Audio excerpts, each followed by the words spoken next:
Hi, I'm Lisa Kwok, and this is a preview of the all-new Proton X50, Proton's best-selling SUV.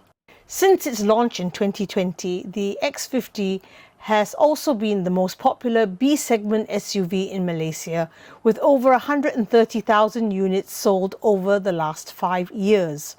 Like the earlier X50, the all-new X50 is based on the Geely Bineu, tweaked over 412,000 man-hours with over 4 million kilometers of research and development to prepare it for Malaysian roads.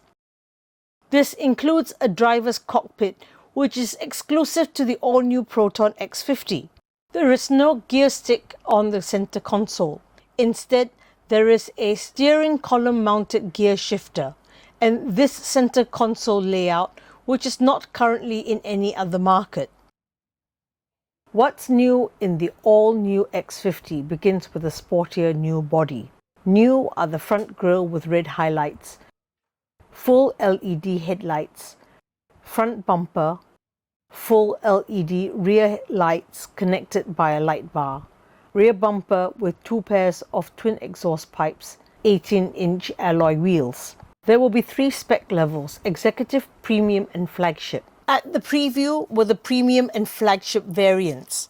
The differences are the rear spoilers, interior upholstery, black in the Premium, two-tone in the Flagship. The Flagship also gets a wireless charger, semi-transparent tinted visor, sunroof and auto park assist. The wheelbase is unchanged, although the exterior dimensions are marginally larger because of the new body accessories. The engine is also new. It's a 4-cylinder 1.5-litre turbocharged engine, like before, paired with a 7-speed dual-clutch gearbox. The new engine is marginally more powerful, producing 178 horsepower and a 0 to 100 km/h acceleration time of 7.6 seconds. It is also almost 5% more fuel efficient. A new feature is drive modes. There are 4 drive modes: Comfort, Sport, Eco and Adaptive. Adaptive mode will autonomously select and change drive modes according to driving style.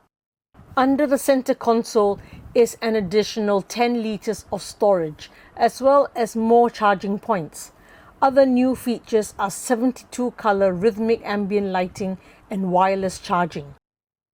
The all-new Proton X50 is also safer, as the ADAS has been updated with additional and improved features, some of which are variant dependent. New to the ADAS is the rear side radar system, which includes rear collision warning, rear cross traffic alert, and a door opening warning.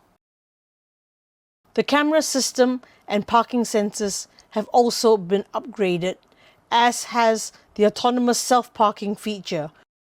The monocular camera system at the front has a range of 170 meters, while the range for the millimeter wave radar at the rear is 80 meters. Also new is a 360-degree high-definition camera, which gives an all-round bird's-eye view of the car and a 180-degree transparent view, so you can avoid any obstacles you may be driving over. The display is the new 14.6-inch Full HD touchscreen monitor, the largest infotainment head unit in the segment. The 8.8-inch combination meter display is also new. The infotainment system also gets an upgrade.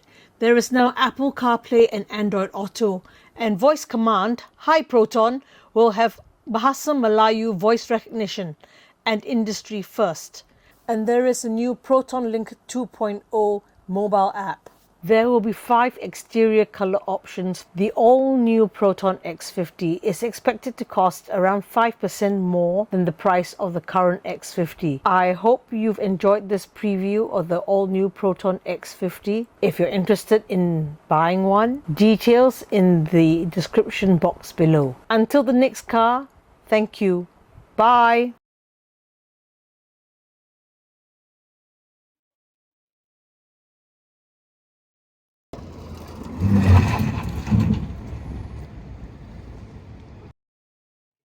So let's say if it's for parking without the yellow lines all around or without any guidelines all around and you want to park. So basically you press this, select a parking space, and then you can pick between three options. Yeah, angle parking, parallel parking, and perpendicular parking. Yep. So you can press this, you do the perpendicular parking, drag. Basically you can drag it around. Yeah. If it's green, means you can drag and drop and park within that space. Yeah. So same thing, drag and drop, foot on the brakes, start, and now just release the brakes. So same as before, it's fully automated.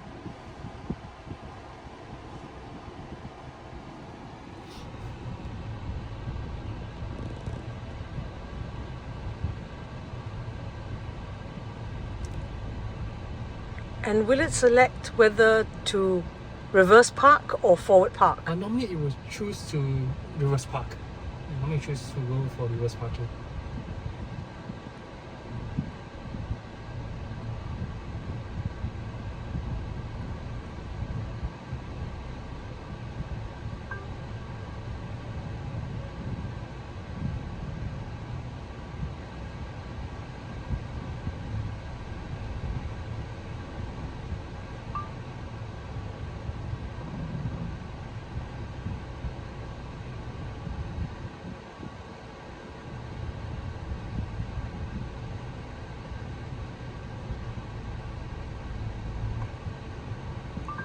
Yep, so this is pretty much it for the auto parking assist. Okay, yeah. Thank you. Okay.